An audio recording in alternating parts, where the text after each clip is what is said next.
Supreme কোর্টের নির্দেশের পর কর্মরত শিক্ষকদের যে টেট পাস বাধ্যতামূলক, সেখানে যে নির্দেশিকা, সেই নির্দেশিকার ভিত্তিতে তেলেঙ্গানা রাজ্য সরকার কর্মরত শিক্ষকদের জন্য স্পেশাল টেট নেওয়ার ব্যবস্থা করা হয়েছে।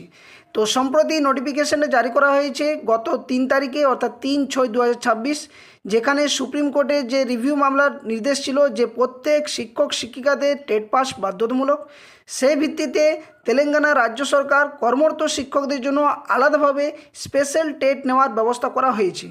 তো এখানে খুবই ভালো উদ্যোগ, যেখানে কর্মরত শিক্ষকদের দীর্ঘদিন ধরে যে টেট পাস বাধ্যতামূলক যে মামলা চলছিল সুপ্রিম কোর্টে, সেই রায়ের ভিত্তিতে তেলেঙ্গানা রাজ্য সরকার একটা গুরুত্বপূর্ণ পদক্ষেপ নিয়েছে। এখানে শুধুমাত্র স্পেশালভাবে যারা কর্মরত শিক্ষক শিক্ষিকা, যাদের বয়স অর্থাৎ চাকরির মেয়াদ 5 বছর বা তার ঊর্ধ্বে রয়েছে, তাদের জন্য স্পেশাল টেট নেওয়া হবে। এখানে কোনোভাবেই ফ্রেশার্সরা আর সুযোগ পাচ্ছে না, এবং সেখানে আলাদাভাবে বলা হয়েছে যে ফ্রেশার্সদের জন্য আলাদাভাবে টেট নেওয়া হবে, তবে শুধুমাত্র এখানে স্পেশাল টেট নেওয়ার ব্যবস্থা করা হয়েছে। তো এই ভিত্তিতে আমাদের পশ্চিমবঙ্গ রাজ্য সরকার কী পদক্ষেপ নেয় সেটাই কিন্তু এখন দেখার বিষয়, কারণ এক এক করে প্রত্যেক রাজ্য সরকার সমস্ত কর্মরত শিক্ষকদের জন্য স্পেশাল টেট নেওয়ার ব্যবস্থা করবে বলে একটা আভাস পাওয়া যাচ্ছে।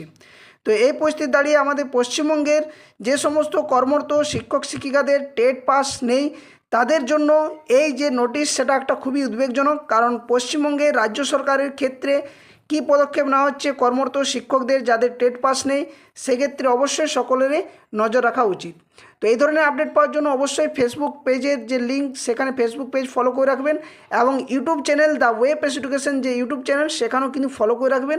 সমস্ত গুরুত্বপূর্ণ নিউজ, কেস আপডেট, নোটিফিকেশন সংক্রান্ত তথ্য আপনাদের সামনে যথাসময়ে উপস্থিত করার চেষ্টা করব। তো অবশ্যই ভিডিওটি লাইক করবেন, বাকি শেয়ার করবেন। ধন্যবাদ। জয় হিন্দ।